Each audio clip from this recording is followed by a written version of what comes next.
All right, let's take a look at the basic skills lesson plan. Give you a heads up, you're going to be assigned a partner for this, and how you choose to use your partner is up to you. You can both work on the same lesson plan and turn it in with both your names, or you can use your partner just to give feedback, but you will have a partner.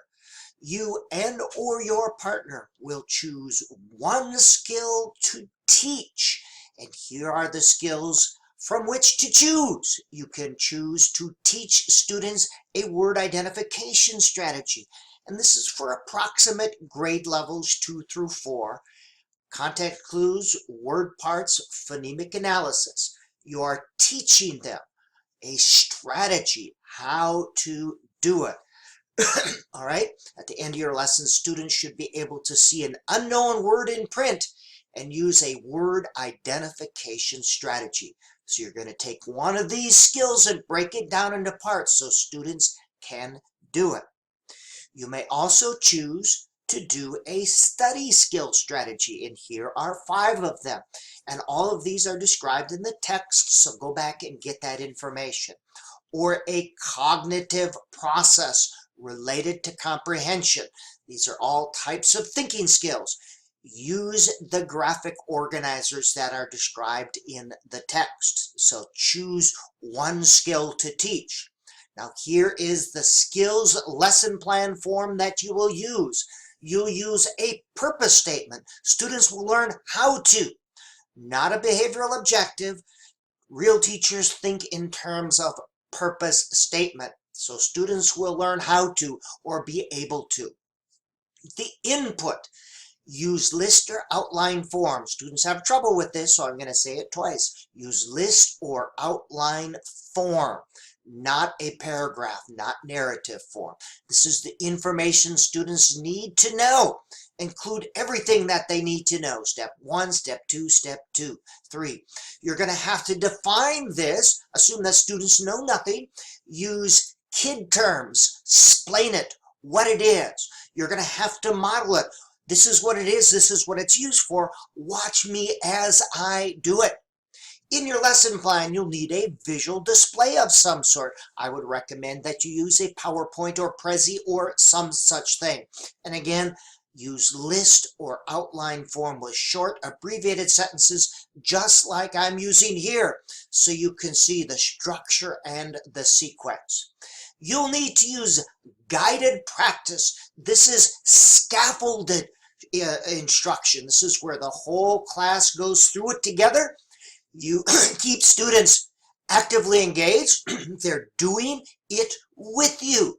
Scaffolded instruction, so everyone has a chance to practice. This is a good place to use formative assessment. You are able to see if students are getting the skill with a graduate release of responsibility. And then for your lesson, independent practice. They practice what they have learned. Now, for your online lesson, you will not be able to do this. This is where you step outside your teaching role and say, okay, this is what I would do. This is how I would do it. Independent practice should reinforce, extend practice, or apply what they have done. Students should be able to do this with 95 to 100% success ratio. So this is guided practice, and it should lead right to their independent practice. They could either do a form of that or apply the skill in authentic literacy activity. And of course, the materials. Now, the onus is on you to understand and apply the principles related to the elements of effective skills instruction. This is not a cut and paste activity. This is not a fill in the blanks activity. All right, you have to understand the process. You must use the form and terms for a skills lesson plan described in this class, not in another class, in this class. Here's the criteria. Now, again, use list or outline form for your input. If you do not do that, you will get scored significantly less. Go through all of these, all right? Understand the principles, elements described in this class, all right? Now, for your online lesson, start getting used to that. You'll use one of these free programs or another one. You're going to teach the lesson just as I am teaching you the lesson. You are teaching it to an audience that you cannot see, that's out there. All right. And tips for success. I expect that you look at these. You've seen these before, but they tell you what the PowerPoint should look like and tips for effective online instruction. Okay? And these are the criteria for that online lesson.